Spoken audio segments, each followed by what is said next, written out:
Cuando fuerzas me faltan, tú me levantas. Un nuevo día está por comenzar. Cada mañana te alabo otra vez, porque tu misericordia llena mi ser.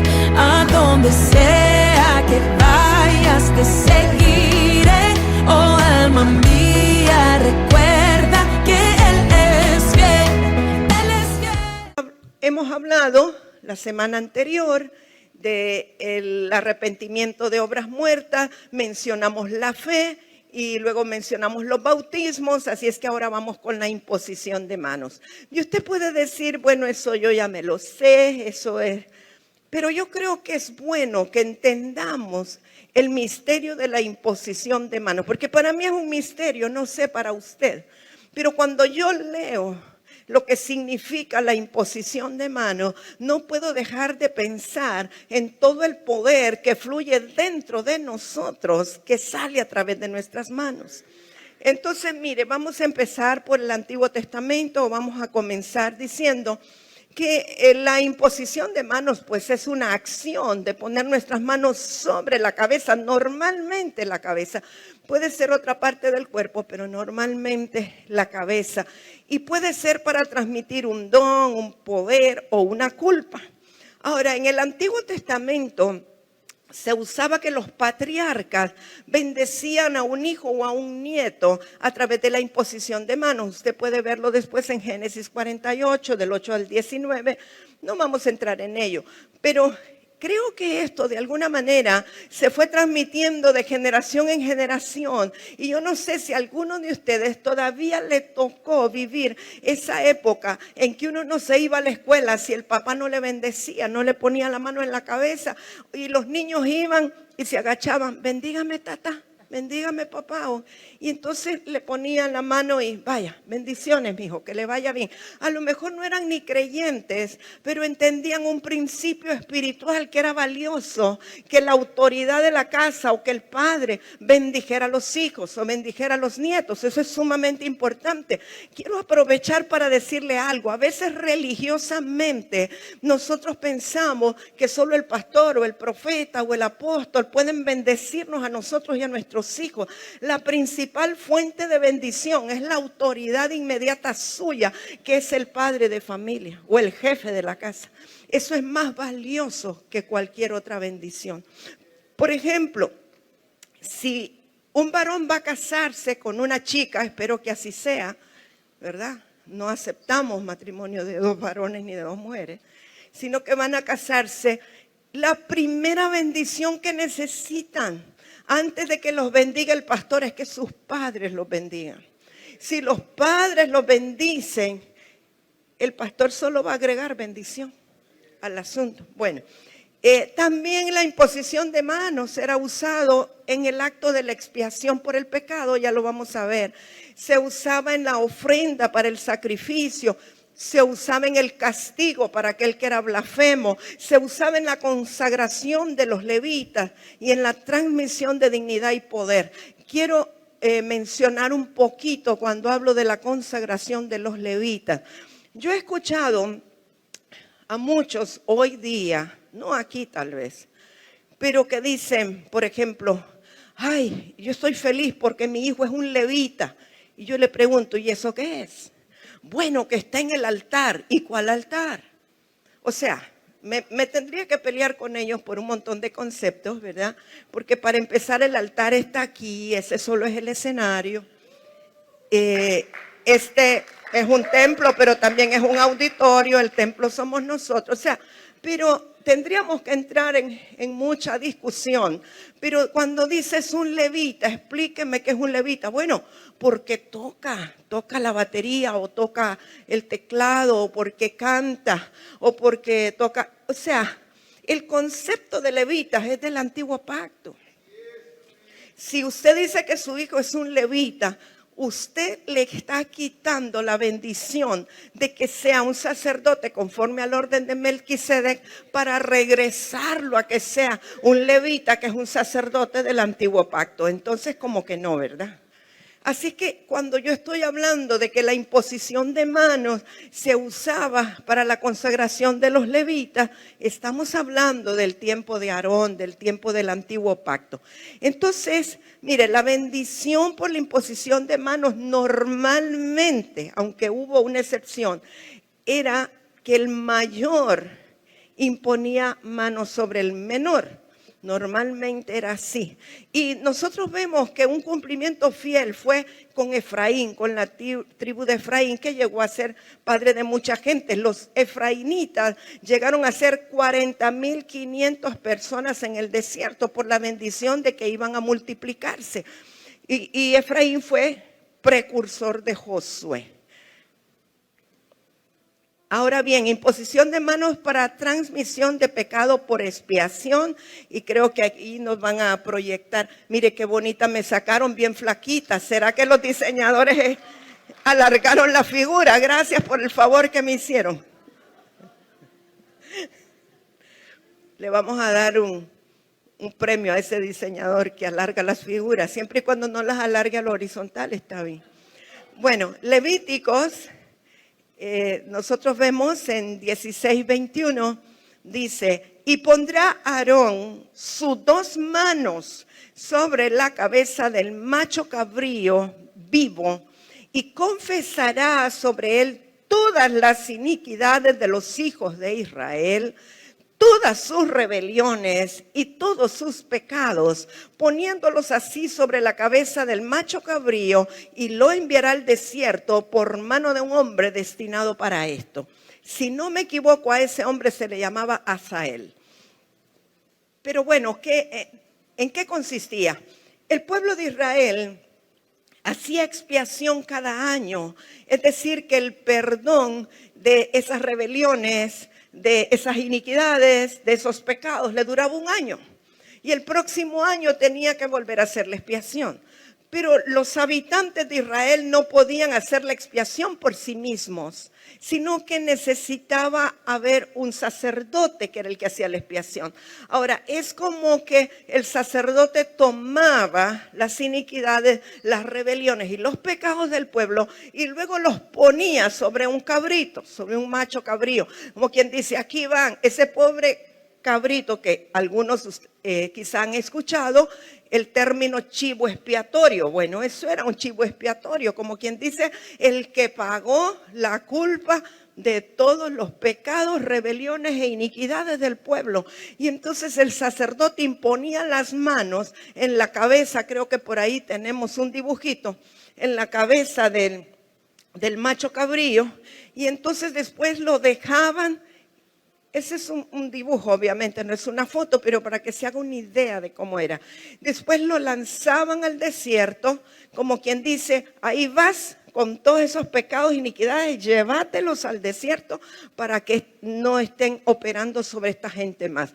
Pero luego, durante el año, volvían las iniquidades, los pecados y las rebeliones y volvían a hacer otra ceremonia para liberarlos de esa manera por la imposición de manos y ponerlas sobre el macho cabrío. También cuando hacían ofrenda de sacrificio para el holocausto, que esto era un procedimiento similar, pero vemos en Levíticos capítulo 1, versos 3 y 4, dice, si su ofrenda fuere holocausto vacuno, holocausto quiere decir ofrenda del todo quemada, y si dice vacuno es que era una vaca, ¿sí? No nos perdemos ahí. Macho sin defecto, entonces era un toro. Vacuno cualquiera, vaca, toro, ternero. Macho sin defecto lo ofrecerá, de su voluntad lo ofrecerá a la puerta del tabernáculo de reunión delante de Jehová. Y pondrá su mano sobre la cabeza del holocausto y será aceptado para expiación suya. Entonces, una ofrenda de sacrificio. Ahí vemos el dibujito también de el sumo sacerdote imponiendo manos sobre un toro en holocausto. Y ahí están todos los demás sacerdotes en medio, ¿verdad?, de toda la ceremonia. Ok, cuando hacían ofrendas de paz, Levíticos capítulo 3, verso 1 al 2. Si su ofrenda fuere sacrificio de paz, ofrendas de paz es para arreglar relaciones.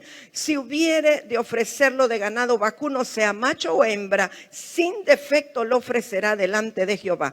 Pondrá su mano sobre la cabeza. Se fija que anteriormente a Aarón le decían pondrá las dos manos. Aquí dice su mano sobre la cabeza de su ofrenda y la degollará a la puerta del tabernáculo de reunión, y los sacerdotes, hijos de Aarón, rociarán su sangre sobre el altar alrededor. O sea, lo degollaban, pero antes de que lo degollaran, imponían o ponían su mano sobre la cabeza.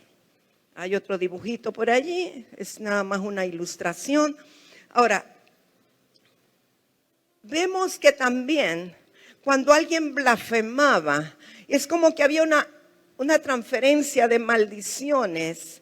Y aquí en Levítico 24, castigo del que blasfema, si vemos desde el verso 10 al 15, en aquel tiempo el hijo de una mujer israelita, el cual era hijo de un egipcio, salió entre los hijos de Israel, y el hijo de la israelita y un hombre de Israel riñeron en el campamento. Y el hijo de la mujer israelita blasfemó el nombre y maldijo. Entonces lo llevaron a Moisés, y su madre se llamaba Selomit, hija de Dibri, de la tribu de Dan. Y lo pusieron en la cárcel hasta que les fuese declarado por palabra de Jehová. Y Jehová habló a Moisés diciendo: saca al blasfemo fuera del campamento. Y todos los que le oyeron pongan sus manos sobre la cabeza de él y apedréelo toda la congregación. Y a los hijos de Israel hablarás diciendo: cualquiera que maldijere a su Dios llevará su iniquidad. Qué tremendo, gracias a Dios, que esto ya no existe para nosotros en este tiempo, porque era de que toda la congregación ponía las manos como una maldición para el que había blasfemado y después lo apedreaban. No queremos acordarnos mucho de esto, solamente es una información para usted, para que se dé cuenta que estamos más que bendecidos en el tiempo de la gracia. Vamos a la consagración de los levitas, Números 8, verso 9 al 13. Ya vamos a terminar con el antiguo pacto, no se preocupe. Y harás que los levitas se acerquen delante del tabernáculo de reunión, y reunirás a toda la congregación de los hijos de Israel. Y cuando hayas acercado a los levitas delante de Jehová, pondrán los hijos de Israel sus manos sobre los levitas, y ofrecerá a Aarón los levitas delante de Jehová en ofrenda de los hijos de Israel, y servirán en el ministerio de Jehová. Y los levitas pondrán sus manos sobre las cabezas de los novillos. Fíjese, era como una transferencia: los hijos de Israel sobre los levitas sobre los novillos. Y ofrecerás el uno por expiación y el otro en holocausto a Jehová. Era diferente la expiación y el holocausto, para hacer expiación por los levitas. Y presentarás a los levitas delante de Aarón y delante de sus hijos, y los ofrecerás en ofrenda a Jehová. Y ahora, transmisión de dignidad y poder. Normalmente la transmisión de dignidad y poder se hacía de una autoridad espiritual a su súbdito, digamos, al que estaba sometido a él. Y nosotros lo vemos en el caso de Moisés a Josué. Y esto fue por una orden de Dios. Y Números 27, verso 18 dice: y Jehová dijo a Moisés: toma a Josué, hijo de Nun, varón en el cual hay espíritu, y pondrás tu mano sobre él. Y lo pondrás delante del sacerdote Eleazar y delante de toda la congregación, y le darás el cargo en presencia de ellos, y pondrás de tu dignidad sobre él, para que toda la congregación de los hijos de Israel le obedezca. Cuando le dice pondrás tu dignidad sobre él, prácticamente le está diciendo: estás haciendo una delegación de autoridad para que la gente que lo vea obedezca a Josué como te obedecieron a ti. Tú estás delegando ahora una responsabilidad y estás delegando una autoridad. Esto es un principio muy importante, aunque no lo hagamos de la misma manera, pero hay que hacerlo. Dice que se hacía delante de toda la congregación. Números 27, 22, y Moisés hizo como Jehová le había mandado, pues tomó a Josué y lo puso delante del sacerdote Eleazar y de toda la congregación. Verso 23, y puso sobre él sus manos, o sea, Moisés puso sus manos sobre Josué y le dio el cargo como Jehová había mandado por mano de Moisés. Y en Deuteronomio 34, 9, mire lo que pasa. Y Josué, hijo de Nun, fue lleno del espíritu de sabiduría, porque Moisés había puesto sus manos sobre él. Y los hijos de Israel le obedecieron e hicieron como Jehová mandó a Moisés. Usted dice, bueno, esto era en el antiguo pacto, pero es impresionante que alguien pueda ser lleno de espíritu de sabiduría solo porque su padre espiritual o la autoridad espiritual le ponga las manos por orden del Señor. No es porque a uno le da la gana. Uno no le pone las manos al que quiere, sino al que Dios le dice que se las debe de poner. Pero increíblemente, espíritu de sabiduría vino sobre Josué para que pudiera gobernar a Israel y seguir dándole las directrices al pueblo para poderlos introducir a la tierra prometida. Entonces, vamos a decir en relación a la transmisión de dignidad y poder, número uno, tiene que ser hecho por orden de Dios solamente, no al que a mí me parece, no al que creo que podría, no al que se ve motivado o entusiasmado, sino al que Dios me dice. Porque si Dios me dice, puede que yo no le vea las aptitudes, pero Dios está viendo lo que va a ocurrir cuando le imponga las manos. Hay gente que con la imposición de manos le pueden cambiar muchas cosas si es que Dios nos ordena. Pero si lo hacemos porque nos parece a nosotros, no garantizamos que vaya a pasar. Número dos, normalmente se imparte de un padre a un hijo ministerial. Número tres, esto lleva una responsabilidad para el hijo, para el que recibe, para el que está sometido. Cuando la autoridad le impone manos y se le está delegando dignidad y poder, esto conlleva una tremenda responsabilidad. Si la persona lo sabe y lo entiende, entonces sabe que también comienza algo diferente para ellos. Hay personas, ministros, que se quieren apresurar a ungir a ministros para enviarlos a pastores, a profetas, a apóstoles. ¿Y por qué quieren? Porque creen que el ungirlos les va a cambiar las cosas, pero no es tanto el ungirlos, sino el imponerle las manos si Dios se lo ha dicho. Porque hay una transmisión, hay una transferencia. La unción o el aceite solamente confirma una unción, un ungimiento o una elección que Dios ya ha hecho. Pero cuando Dios nos ordena, imponemos manos y entonces hay una transferencia. Se imparte del padre al hijo ministerial, lleva responsabilidad. Y Dios dice que escogió a Josué por su espíritu. Cuando le dice a Moisés, vas a poner las manos sobre Josué, varón en el cual hay espíritu. Está hablando de un espíritu diferente, de un espíritu superior. Dice, y bueno, ¿por qué? Porque Josué ya había sido probado en fidelidad. Nosotros vemos en las escrituras que dice que donde quiera que Moisés iba, allí iba Josué. Estaba con él, se quedaba esperando lo que bajara del monte, no se iba, no se dormía. O sea, era fiel, era leal. Y es hecho frente a autoridades y a toda la congregación para establecer una línea de autoridad y de respeto. O sea, no se hace solo en privado, se hace delante de la congregación para que sepan que hay una delegación de autoridad. Ahora, vamos a ir al Nuevo Testamento, en donde cambian las razones de la imposición de manos. Ya aquí ya no vemos el gobierno del sacerdocio levítico. Hay un cambio de estafeta, hay un cambio de temporada con la venida de Jesús. Y recuerde que Jesús, Él era lleno del Espíritu Santo, de poder y de autoridad. Entonces Él usaba sus manos para que por ellas fluyera todo lo que había en Él. Nosotros no somos diferentes. Nos lo decía el hermano George.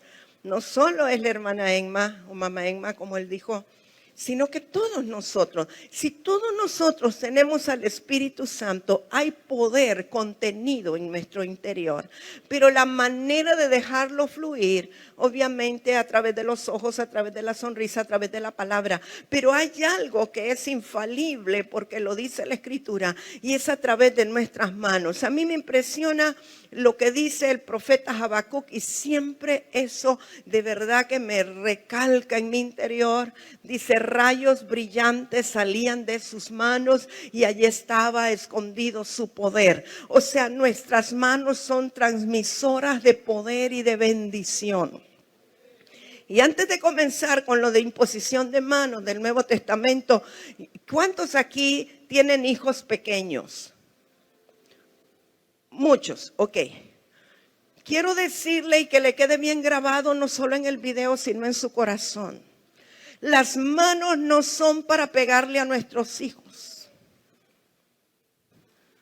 Las manos son para ministrar, para impartir poder y bendición, no para pegarles.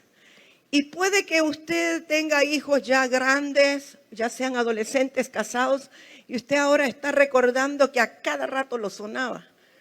Puede ir a pedirle perdón cuando salga de aquí, si no está aquí con usted, porque no es la forma correcta. A veces los padres, en frustración, porque no podemos contener a nuestros hijos, entonces explotamos y lo más fácil es o una cachetada o nalgada o un chancletazo.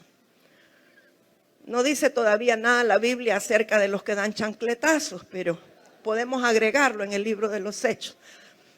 Pero las manos son para bendecir y son para ministrar. Usted ha visto que a veces cuando viene un gatito o un perrito y usted quiere que esté tranquilo, como una vaca, inclusive un toro, ¿qué es lo que usted dice? No que sea un toro, pero tranquilo, tranquilo, calmado, vamos, vamos. ¿Para qué se usan las manos? Aún para pacificar, para ministrar. Igual podemos hacer con nuestros hijos. Si sabemos que nosotros somos un recipiente del amor de Dios, somos un recipiente del poder de Dios, hay poder y autoridad dentro nuestro, por nuestras manos, eso es lo que tiene que fluir. Las manos son como las terminales del cuerpo a través de lo cual usted puede impartir o puede fluir todo lo que está dentro de usted. Así que en el Nuevo Testamento vemos que Jesús usó las manos para bendecir a los niños, para sanar enfermos, para resucitar muertos. Fue parte de la comisión dada por Jesús, impondrán manos. Para habilitar a los diáconos, ya eso lo vemos en el libro de los Hechos, no en Jesús, pero en sus discípulos. Para impartir el Espíritu Santo, lo vemos también con los apóstoles. Y para enviar a los ministros. Y el apóstol Pablo habla de impartir un don espiritual a través de la imposición de manos. Entonces vamos a ver a Jesús en Mateo 19:13. Entonces le fueron presentados unos niños para que pusiese las manos sobre ellos. Fíjese qué específico. Como que los discípulos ya sabían o entendían por lo menos que en el tiempo del antiguo pacto los padres bendecían a los hijos y a los nietos o que se podía impartir de la dignidad espiritual. Así es que los discípulos le traen a todos los niños específicamente para que les imponga manos y que orara. Y los discípulos les reprendieron. O sea, que los niños eran presentados, me imagino, por los padres. Aunque los discípulos sabían esto, pero les reprendieron porque no querían que estorbaran al Señor o al Maestro. Verso 14, pero Jesús dijo, dejad a los niños venir a mí y no se lo impidáis, porque de los tales es el reino de los cielos. Y ya hemos hablado acerca del reino y de los niños que son los dueños del reino. Verso 15, y habiendo puesto sobre ellos las manos, se fue de allí. O sea que los padres llegaron, bendígamelo, póngale las manos. Eso es lo que yo me imagino. Y entonces Jesús les impuso las manos y ya ellos iban tranquilos porque los niños iban con la bendición. Y Marcos 10:16 dice, y tomándolos en los brazos, poniendo las manos sobre ellos, los bendecía. Y no sé cómo los bendecía. Bendito seas tú, fulano de tal, que vivirás el reino, no sé qué palabras, o sencillamente dijo, te bendigo. La gente buscaba a Jesús para que impusiera las manos, para sanar enfermos, pero también para resucitar muertos. Mateo 9:18. Mientras él les decía estas cosas, vino un hombre principal y se postró ante él diciendo, mi hija acaba de morir, mas ven y pon tu mano sobre ella y vivirá. O sea, esta persona, este hombre principal, me imagino que era principal de la sinagoga, entendía el poder que había en Jesús y sabía que si Jesús imponía sus manos sobre ella iba a vivir. Él entendía, que la hija ya estaba muriendo. Y Marcos 5:22 y 23 dice, y vino uno de los principales de la sinagoga llamado Jairo, yo creo que se refiere a lo mismo, y luego que le vio, se postró a sus pies. O sea, Jairo aquí dice que era de los principales de la sinagoga, pero entendía el poder que había en Jesús y se postró a sus pies. Y le rogaba mucho diciendo, mi hija está agonizando, ven y pon las manos sobre ella para que sea salva y vivirá. Aquí dice para que sea salva, no necesariamente implica para que te reciba a ti, porque Jesús no había muerto todavía y resucitado, sino que la palabra salvo y salvación en el griego tiene varias acepciones y una de ellas es sanidad y otra es liberación. Entonces, para que sea salva de todo lo que la está atormentando y entonces vivirá. Y sabemos, ¿verdad?, el resto de esto, que sí vivió la hija de Jairo. Bueno, aquí vemos la imposición de manos para sanidad. En Marcos capítulo 6, verso 5, dice acerca de Jesús, y no pudo hacer allí, se refiere a Nazaret, porque él había crecido en Nazaret, se había criado en Nazaret. Y en Nazaret nadie creía que de ahí podía salir algo bueno, porque además lo conocían como el hijo del carpintero, el que lo habían visto correr por allí en las calles y no podían creer que él era el Mesías. Así que dice que no pudo hacer allí en Nazaret ningún milagro, salvo que sanó a unos pocos enfermos poniendo sobre ellos las manos. El hecho de que Jesús no había podido hacer milagros en ese lugar no tiene que ver con que Jesús no tuviera el poder para hacerlo, sino con la incredulidad de la gente que por familiaridad menospreció el poder que había en Jesús. Pero dice que unos cuantos hizo unas cuantas sanidades imponiendo sobre ellos las manos. Nosotros hemos estado declarando el tiempo de milagros, hemos estado creyendo, hemos estado profetizando como hoy lo hacíamos. Pero yo creo que ese profetizar, como decía hoy pastora profeta Alba, que desatáramos nuestra lengua, que ese era el primer milagro, que nosotros pudiéramos declarar nuestro milagro, porque cuando nosotros profetizamos la palabra, a quien primero activa es a nosotros mismos. ¿Cuántos a veces tenemos que declarar una palabra para creerla nosotros mismos? Como que después de hablarla y declararla, como que hace un impacto en nuestro corazón y lo empezamos a creer. Entonces, si hay un lugar donde no se cree que Jesús puede hacerlo, no va a pasar, aunque Jesús sea todopoderoso. ¿Usted se ha fijado o ha tenido la curiosidad de ver por qué hay evangelistas que Dios los usa con poder y milagros que van al África o van a la India o van a lugares así inhóspitos y se convierten 8,000, 10,000 y son sanados cantidades? Usted mira esas campañas, la gente con las muletas en las manos, las sillas de ruedas, es increíble las cosas que ocurren. Y a lo mejor el mismo evangelista va a otro ambiente donde se oye predicar el evangelio 3 veces al día en todas las radioemisoras y en todas las televisoras, etcétera, y como que no pasa nada por la dureza del corazón, por no creer. Entonces, el creer o el no creer también desata y determina lo que Dios quiere hacer.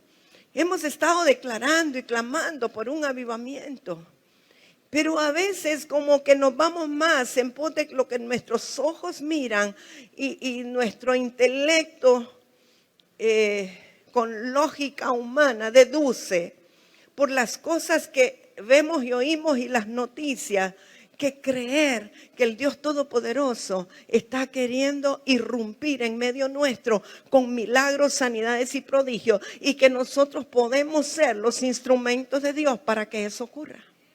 Y no estoy hablando, sí, allá, por allá, amén. Mire, yo que usted estaría brincando, saltando, gozándome.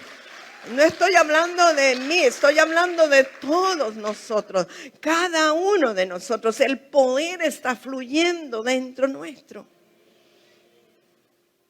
Me ha ocurrido a veces, viene alguien, un hermano, una hermana, y me abraza así a veces por detrás. Y yo literalmente siento cómo poder sale de mí, y como que fuera una corriente eléctrica que toca a la persona. O sea, todos nosotros estamos cargados del poder de Dios. Y aún tenemos que ser intencionales en los abrazos que damos, sabiendo que el poder puede fluir para sanar. No solo el corazón, sino también enfermedades físicas, naturales. Marcos 8, 23 al 25. Entonces, tomando la mano del ciego, le sacó fuera de la aldea y escupiendo en sus ojos, le puso las manos encima. Yo entiendo que aquí se las pudo haber puesto en la cabeza o en los hombros, porque dice, le puso las manos encima. Y le preguntó si veía algo. Él, mirando, dijo, veo los hombres como árboles, pero los veo que andan. Luego le puso otra vez las manos sobre los ojos y le hizo que mirase, y fue restablecido y vio de lejos y claramente a todos. En este caso vemos que Jesús le puso 2 veces las manos. Primero dice, se las puso encima y él empezó a ver como borroso, como nublado. Veía que los hombres eran como árboles que se movían, pero no estaba viendo del todo bien. Pero cuando le pone las manos sobre los ojos, allí recupera totalmente la vista y entonces ya ahora se fue la ceguera. Cuando Jesús comisiona a los apóstoles, que esto lo hemos leído en estos días muchas veces, pero vamos a leerlo una vez más. Marcos 16, verso 14 al 20. Finalmente se apareció a los 11 mismos, estando ellos sentados a la mesa, y les reprochó su incredulidad y dureza de corazón, porque no habían creído a los que le habían visto resucitado. Y les dijo, mire, pare un momento ahí. ¿Quién de nosotros, teniendo gente con corazón duro e incrédulo, le vamos a dar la comisión de ir por todo el mundo? Qué misericordia la de Jesús. Los reprende, pero no les quita la bendición de que vayan. Entonces, y les dijo, id por todo el mundo y predicad el evangelio a toda criatura. El que creyere y fuere bautizado será salvo, mas el que no creyere será condenado.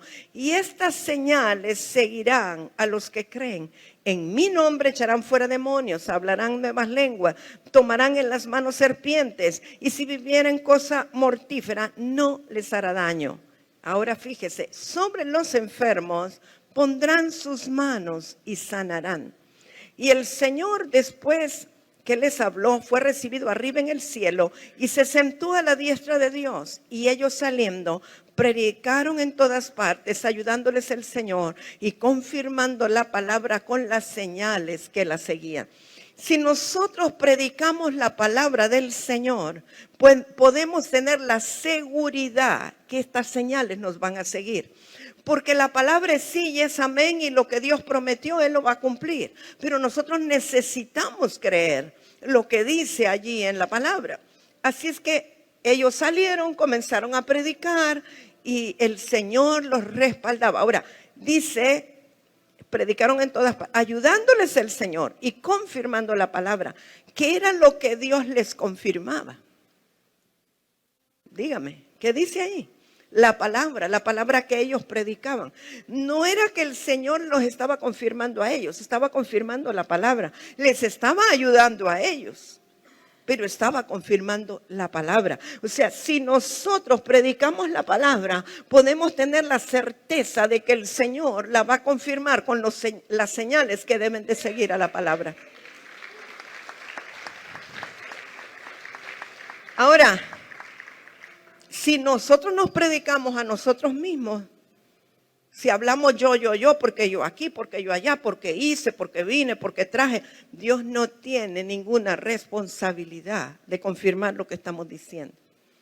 Es cuando predicamos la palabra. ¿Sí? Bueno, ¿sabe? Quiero hacer una salvedad que Mateo no incluye poner las manos sobre los enfermos. Hay a veces algunas diferencias en cómo los evangelistas dicen las cosas. Bueno, en la carta a los Hebreos, capítulo 6, ya lo leímos desde que comenzamos esta serie. Se lo voy a leer en Reina Valera 1960, pero luego le quiero leer Dios habla hoy. Es Hebreos 6 del 1 al 3. Por tanto, dejando ya los rudimentos de la doctrina de Cristo, vamos adelante a la perfección. Dije que es madurez, ¿verdad? No echando otra vez el fundamento de arrepentimiento de obras muertas, de la fe en Dios, de la doctrina de bautismo, de la imposición de manos, de la resurrección de los muertos y del juicio eterno. Y esto haremos si Dios en verdad lo permite. Ahora mire cómo lo dice Dios habla hoy. Así que sigamos adelante hasta llegar a ser adultos, o sea, ya no seamos niños. Dejando a un lado las primeras enseñanzas acerca de Cristo, no volvamos otra vez a las cosas básicas como la conversión y el abandono de las obras que llevan a la muerte o como la fe en Dios. Las enseñanzas sobre el bautismo, el imponer las manos a los creyentes, dice Dios habla hoy. La resurrección de los muertos y el juicio eterno es lo que haremos si Dios lo permite. Yo entiendo que el traductor en Dios habla hoy, cuando dice a los creyentes, no necesariamente implica a los que ya son parte de una iglesia, sino a los que aún siendo inconversos creen que a través de la palabra pueden recibir un milagro. Porque hay gente que aunque no ha reconocido a Cristo, cree que Jesús le puede sanar o que Jesús le puede salvar y entonces es un creyente. Cuando hubo un momento en la iglesia del primer siglo en que los apóstoles pasaban supercargados de trabajo y resulta que aún ellos repartían la comida que se les daba a las viudas griegas. O sea, los griegos que habían muerto y dejaron varias viudas, ellos se hacían responsables y les daban la comida, servían las mesas. Y entonces los apóstoles, mire, ellos oraban, ellos ayunaban, ellos leían la palabra, predicaban, iban a misiones, pero también servían las mesas. Y dijeron, no puede ser, estamos cargadísimos de trabajo. Tenemos que perseverar nosotros en la oración y la predicación de la palabra y búsquennos ahí unos 7 que sean llenos del Espíritu Santo, que puedan servir las mesas. Es como que dijéramos en este tiempo, no, yo no puedo con tanta cosa. Búsquenme unos cuantos servidores para que pongan las sillas, quiten las sillas, que barran el templo, que hagan lo que se tiene que hacer. Pero para elegirlos habían requisitos. Y uno de los requisitos es que fueran llenos del Espíritu Santo, llenos de gracia. Y miren lo que dice Hechos capítulo 6, verso 3. Buscad pues varones de buen testimonio, llenos del Espíritu Santo y de sabiduría, a quienes encarguemos de este trabajo. Y nosotros, están hablando los apóstoles, Persistiremos en la oración y en el ministerio de la palabra. Agradó la propuesta a toda la multitud y eligieron a Esteban, varón lleno de fe y del Espíritu Santo, a Felipe, a Prócoro, a Nicanor, a Timón, a Parmenas, a Nicolás, prosélito de Antioquía, a los cuales presentaron ante los apóstoles, quienes orando les impusieron las manos.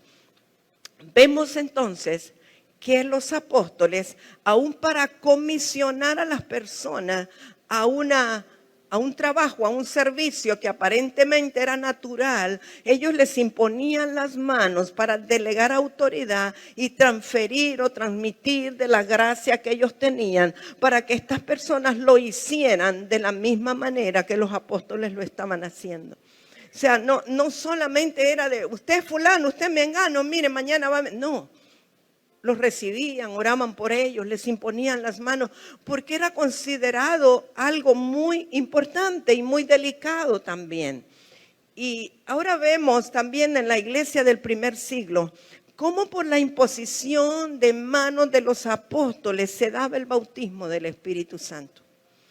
Y veamos Hechos 8, 14. Cuando los apóstoles que estaban en Jerusalén oyeron que Samaria había recibido la palabra de Dios, enviaron allá a Pedro y a Juan, los cuales, habiendo venido, oraron por ellos para que recibiesen el Espíritu Santo, porque aún no había descendido sobre ninguno de ellos, sino que solamente habían sido bautizados en el nombre de Jesús. Esto en Samaria había sido Felipe quien había ido a evangelizar, y aunque ya habían reconocido a Jesús, no se había orado por ellos por el bautismo del Espíritu Santo. Verso 17. Entonces les imponían las manos y recibían al Espíritu Santo. Cuando vio Simón que por la imposición de las manos de los apóstoles se daba el Espíritu Santo, les ofreció dinero, diciendo: dadme también a mí este poder, para que cualquiera a quien yo impusiera las manos reciba el Espíritu Santo. Es chistoso, ¿verdad? Es chistoso que un brujo, que un mago se impresione de ver lo que significa el bautismo del Espíritu Santo. No sé si usted se ha puesto a meditar qué fue lo que este brujo, este mago vio cuando la gente recibía el bautismo del Espíritu Santo. ¿Qué vio? Que le impresionó tanto, que había tanto poder que el brujo nunca lo había visto y dijo: no, yo eso no lo puedo hacer. Le voy a pagar dinero a estos para que, a Pedro y a Juan, para que me den de ese poder que yo quiero para que la gente lo reciba. ¿Qué habrá visto? Gente hablando en otras lenguas, gente magnificando a Dios, gente encendida en el fuego del Espíritu, gente declarando y proclamando las grandezas del Señor. Algo extraordinario tiene que haber pasado para que el mago se quedara impresionado. No fue así nomás. Dice que cuando vio lo que la gente recibía, cuando le imponían las manos, dijo: dame a mí de eso también. Olvídese que no le iba a dar, pero no podía, eso no se compra ni se vende. Pero nosotros debemos de entender, mire, si los brujos lo entienden, entendámoslo nosotros, por favor, que el poder que nosotros tenemos es extraordinario, es sobrenatural, es algo que no se compra ni se vende, es un mérito de Dios nada más, de Cristo, es inmerecido para nosotros, pero es algo que los demás tienen que envidiar en nosotros, envidiarlo en el buen sentido, que quisieran tenerlo. Así tiene que ser la manifestación del Espíritu Santo a través de nuestra vida. Entonces los apóstoles solo le imponían las manos y ellos comenzaban a recibir el bautismo del Espíritu Santo y comenzaban a actuar de una manera sobrenatural. Entonces la imposición de manos era algo que tenía como un fruto la sobrenaturalidad de Dios actuando en las personas. Hechos 9, 17 al 18 fue entonces... 9:10. Había entonces en Damasco un discípulo llamado Ananías. Fíjese que Ananías era un discípulo, pero la Biblia no dice mucho de él. A quien el Señor dijo en visión, Ananías, y él respondió, heme aquí, Señor. Y el Señor le dijo, levántate y ve a la calle que se llama Derecha y busca en casa de Judas a uno llamado Saulo de Tarso, porque he aquí él ora. Y ha visto en visión a un varón llamado Ananías que entra y le pone las manos encima para que recobre la vista. Qué tremendo que el apóstol Pablo, cuando Dios le derriba de la cabalgadura, él pierde la vista, pero él le entiende, él mira. Es que es interesante porque él estaba ciego, ¿sí? Sus ojos estaban ciegos. Sin embargo, dice, he aquí él ora y ha visto en visión. O sea, no vio con el ojo natural, pero miraba espiritualmente. Tuvo una visión sin tener vista, en donde vio a un varón llamado Ananías, o sea, aún sabía el nombre. ¿Y qué era lo que Ananías hacía? Entraba y le imponía las manos para que recobrara la vista. O sea, Saulo de Tarso, aunque era un perseguidor de cristianos, estaba consciente del poder que había cuando alguien le impusiera las manos. Y él tuvo la revelación exacta y clara de quién era el que iba a llegar.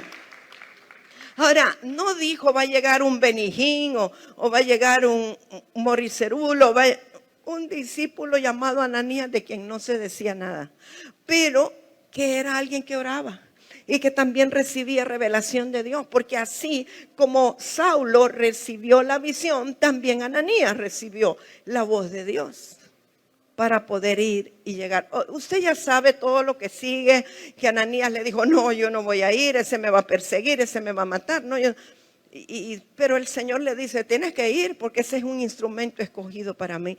¿Cuántas veces el Espíritu Santo nos dice o nos mueve a que tenemos que ir y enfrentar a alguien o darle el evangelio a alguien o invitarlo a algo? Alguien por quien usted ha estado orando. En estos días yo estaba con la inquietud de invitar a un matrimonio al lanzamiento del libro. Pero yo a la esposa no la conozco, solo al varón. Y yo le había dicho al varón y me dice, sí. Le dije, pero quiero que venga con su esposa. Y me dice, quién sabe que ella vaya a querer. Pero antier el Espíritu Santo me dice, háblale a la esposa. Porque eso de que quién sabe si ella vaya a querer puede haber sido una excusa de él, ¿verdad? Así que yo me atreví a escribirle a ella sin conocerla y me identifiqué. Les dije, quiero invitarlos al lanzamiento de un libro, se llama así, está el día tal hora. Y le digo a usted y a su esposa. Y entonces me dice, un momento, ya le confirmo. Y al ratito me dice, sí, está confirmado, vamos a ir. Y yo dije, no hay peor lucha que la que no se hace. Y me dice, ¿cuánto hay que pagar? No, le digo, yo se lo voy a sembrar. Será una bendición tenerlos aquí. Entonces, muchas veces uno mismo pone como una mampara, una pantalla, porque, ay, no, ahí no, yo creo que no, quién sabe. Y yo me imagino el temblor que tenía Ananías, porque tenía que ir donde un perseguidor de cristianos para imponerle las manos. No era fácil. No era fácil. Y dice el verso 17, fue entonces Ananías y entró en la casa. Y poniendo sobre él las manos dijo, hermano Saulo, el Señor Jesús que se te apareció en el camino por donde venía, mire que ya le dice hermano, me ha enviado para que recibas la vista y sea lleno del Espíritu Santo. O sea, 2 en 1 el combo. Que reciba la vista y que además sea lleno del Espíritu Santo. Y al momento le cayeron de los ojos como escamas y recibió al instante la vista y levantándose fue bautizado en agua, ¿verdad? Aleluya. Él hizo lo que Dios le dijo que había que hacer. En una ocasión, unas jóvenes hijas que se congregaban con nosotros desde el inicio del ministerio, pero la mamá de ellas me aborrecía. Me veía como una enemiga, como una competencia, como la que les había alejado a sus hijas. Y un día esta hermana, esta hija espiritual me dice, mire que mi mamá dice que va a venir a hablar con usted. Ay, santísimo, dije yo. Y viera, está bien enojada. Y dice que no se va a salir con la suya. Ay, no me digas mejor. ¿Y cuándo va a venir? Pues que mañana llega a tal hora. Ay, Dios mío. Y yo empiezo, Señor, ayúdame, Señor, y trabaja ya con ella. Y resulta que la señora llegó y la instrucción de Dios fue, recíbela y le das un abrazo. Pero esos abrazos apretados que usted no deja que la gente se escape, ¿verdad? Y usted sabe que hay gente que no puede recibir amor y no puede recibir abrazos. Entonces, recuerdo como que fuera ayer cuando la vi parada frente a la puerta de vidrio y abrió y la abracé así. La señora se quebró, se quebrantó. Terminó pidiéndome perdón ella a mí. Le dimos jalón de regreso. Después ella fue una fiel servidora del Señor. Se congregó aquí hasta el último día que el Señor se la llevó. Entonces, a veces nosotros tenemos temor a enfrentarnos a algo. Y a lo mejor una imposición de manos, un abrazo, si Dios nos dice, puede liberar a la persona.